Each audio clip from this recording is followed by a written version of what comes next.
राष्ट्रपति Donald Trump ने राष्ट्र के नाम अपने 19 मिनट के संबोधन में एक बार फिर पूरी दुनिया को उलझा दिया है। एक तरफ वो कहते हैं कि मिशन पूरा हो गया, दूसरी तरफ अल्टीमेटम देते हैं कि अगले 2 से 3 हफ्ते जोरदार हमला करेंगे। सवाल है कि ट्रंप के मन में चल क्या रहा है? क्या यह एग्जिट प्लान है या विनाश का नया अध्याय? तो क्या इस 2-3 हफ्ते के अंदर अमेरिका ईरान में बड़ा ग्राउंड ऑपरेशन करने वाला है? ईरान के खिलाफ जंग में आखिरी सस्पेंस क्या है, देखिए।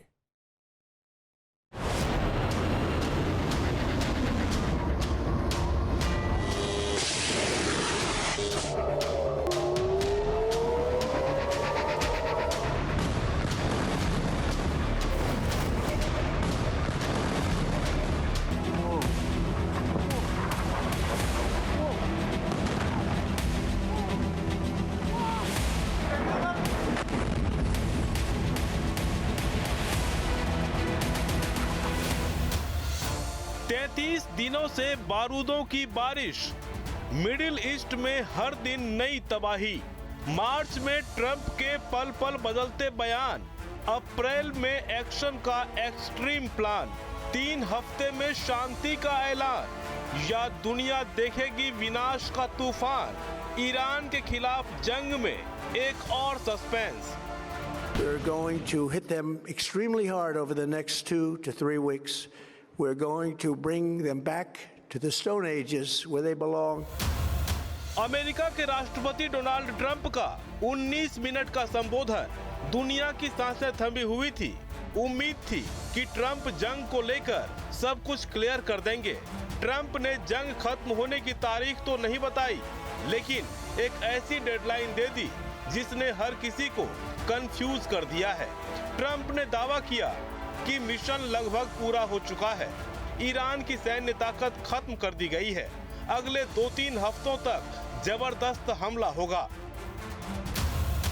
और यहीं से शुरू होती है सबसे बड़ी पहेली, क्योंकि इस बयान के जरिए एक तरफ तो ट्रंप युद्ध में जीत और लक्ष्य हासिल करने का दावा कर रहे हैं, वहीं दूसरी ओर अगले 3 हफ्ते में ईरान पर बड़े हमले के संकेत भी दे रहे हैं। लिहाजा ट्रंप के बयान से सवाल भी उठ रहे हैं। सवाल है कि अगर मिशन पूरा हो गया तो हमले क्यों? अगर वापसी की तैयारी है तो सैनिकों की तैनाती क्यों? और सबसे अहम बात, राष्ट्रपति ट्रंप के दिमाग में आखिर क्या चल रहा है? क्या अगले 21 दिनों में ईरान मलबे का ढेर बन जाएगा? ट्रंप के जोरदार हमले वाले बयान का मतलब है टारगेटेड स्ट्राइक और सर्जिकल स्ट्राइक। ट्रंप जानते हैं कि अगर वो अभी पीछे हटते हैं तो ईरान फिर से खड़ा हो जाएगा, इसलिए वो अपनी विदाई से पहले एक फाइनल ब्लो देना चाहते हैं। 28 फरवरी से अब तक पीछे मुड़कर देखें तो 33 दिनों में क्या हुआ? रिपोर्ट्स बताती है कि अमेरिका और इजराइल ने हजारों हवाई हमले किए, ईरान के चप्पे चप्पे को दहलाने का दावा किया गया, ईरान के सुप्रीम लीडर से लेकर टॉप कमांडरों को मार डाला, ईरान की हजारों इमारतों को खंडहर में बदल दिया गया। लेकिन सच तो ये है कि ईरान में खामनेई का शासन अभी भी खत्म नहीं हुआ है, परमाणु खतरा अभी भी पूरी तरह खत्म नहीं हुआ है और ईरान के जवाबी हमले अभी भी जारी हैं। फिर जंग से अमेरिका ने क्या हासिल किया? ट्रंप ने क्या इशारा किया? क्या अगले 2-3 हफ्ते में अमेरिका किसी बड़े प्लान को अंजाम देने जा रहा है? 2-3 हफ्ते में और क्या क्या हो सकता है? पहला, ईरान को पूरी तरह झुकाने के लिए आखिरी हमला। दूसरा, ईरान के अंदर घुसकर ग्राउंड ऑपरेशन। और तीसरा, खर्ग द्वीप और हॉर्मुज स्ट्रेट पर कब्जा।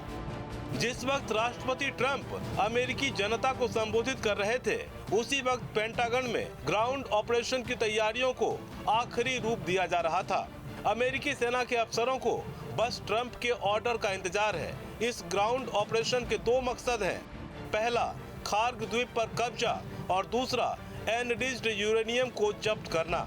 द अटलांटिक की रिपोर्ट के मुताबिक 3 सूत्रों ने पुष्टि की है कि मिडिल ईस्ट के अंदर सैकड़ों स्पेशल ऑपरेशन फोर्सेस पहले से ही रीजन में हैं।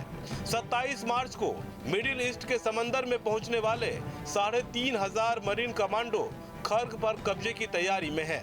ये द्वीप ईरान की इकोनॉमी की रीढ़ है। ईरान यहाँ से 90% कच्चा तेल निर्यात करता है। पहले अमेरिका ने हवाई हमलों से इसे निशाना बनाया, लेकिन अब जमीन पर उतरकर कब्जे की प्लानिंग है। इसके लिए तैयारी के बड़े संकेत भी मिल रहे हैं। 18 USA AF-A10 warthog attack planes की तैनाती। इंग्लैंड के RAF लेकनहीथ बेस पर उतर चुके हैं प्लेन्स। ये प्लेन क्लोज एयर सपोर्ट के लिए मशहूर हैं। ये प्लेन्स 30 mm GAU-8 तोप टैंकों और बख्तरबंद गाड़ियों को भी चूर-चूर कर सकता है। न्यूयॉर्क टाइम्स की रिपोर्ट के मुताबिक ये प्लेन्स मिडिल ईस्ट में पहले से मौजूद दर्जन भर A-10S के साथ जुड़ेंगे। स्ट्रेट ऑफ हॉर्मुज या खार्क द्वीप के पास ग्राउंड ट्रूप्स को सपोर्ट करेंगे। पूर्व CIA एनालिस्ट लैरी जॉनसन का दावा है कि F-16 की तैनाती जर्मनी से इजराइल और जॉर्डन तक विमानों का पहुंचना बताता है कि अमेरिका अपने सहयोगियों को फ्रंट लाइन पर तैयार कर रहा है। A-10 थंडरबोल्ट, इसे वॉर्थॉग भी कहा जाता है। ये विमान टैंकों को नष्ट करने और पैदल सेना को कवर देने के लिए बना है। इसकी मौजूदगी का मतलब है कि बूट्स ऑन द ग्राउंड यानी अमेरिकी सैनिकों का ईरान की धरती पर उतरना तय हो चुका है। अपाचे हेलीकॉप्टर की तैनाती क्लोज कॉम्बैट के लिए दुनिया का सबसे घातक हथियार अब युद्ध क्षेत्र की ओर कूच कर चुका है। In fact, what he's done today, and this is open source, I'm not revealing any classified information, they are deploying F-16s. New F-16s are being ferried out of Germany into Israel and or Jordan. They're not flying across France or Spain because they've said they don't want any U.S. aircraft to fly that way. A-10s have now departed the United States. A-10s are en route. There is only one reason for those. That is close air support for ground troops. It has no other mission. Apaches have also been loaded up. अगर दावा सच है तो कम से कम 18 A-10 warthog attack planes England पहुंच चुके हैं, जो जमीनी सैनिकों को क्लोज एयर सपोर्ट देंगे कि इस हफ्ते के आखिर में ईरानी द्वीपों पर हमला हो सकता है। सवाल है कि इतनी भारी तैनाती पीछे हटने के लिए हो रही है या ट्रंप पुराने दाव पेच अपना रहे हैं। इसलिए सवाल उठ रहे हैं कि 3 हफ्ते में युद्ध खत्म या 1 हफ्ते में ग्राउंड ऑपरेशन। अमेरिका ने पहले ही 50,000 से ज्यादा ट्रूप्स मिडिल ईस्ट में तैनात कर दिए हैं। USS ट्रिपोली पर 3500 मरीन्स और सेलर्स पहुंच चुके हैं। 82वीं एयरबोर्न डिवीजन के और सैनिक आने वाले हैं, यानी स्पेशल फोर्स तैयार है। बस राष्ट्रपति ट्रंप की मंजूरी का इंतजार है।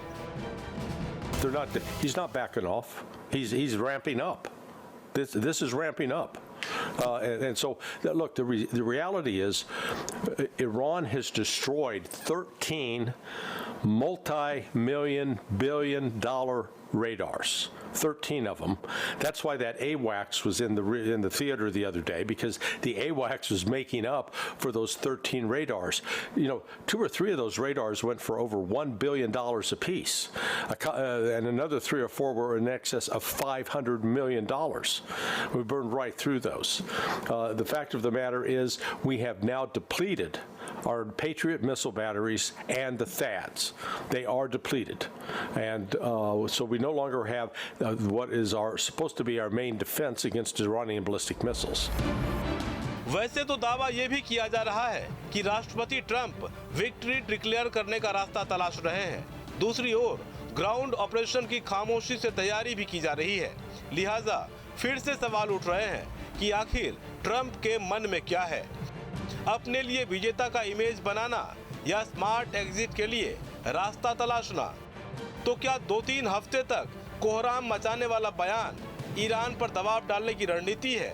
अगर डील नहीं हुई तो स्ट्राइक होगी, जरूरत पड़ने पर ग्राउंड ऑपरेशन भी होगा। और एक तर्क ये भी है कि ट्रंप अपनी सेना वापस बुलाने से पहले ईरान के परमाणु ठिकानों और मिसाइल डिपो को पूरी तरह मटियामेट करना चाहते हैं, ताकि आने वाले सालों में ईरान फिर से संभल न सके। दूसरी तरफ वो ताकत के जरिए शांति की अपनी थ्योरी पर भी चल रहे हैं। मार इतनी घातक हो कि बातचीत की मेज पर ईरान सरेंडर कर दे। Team news 10।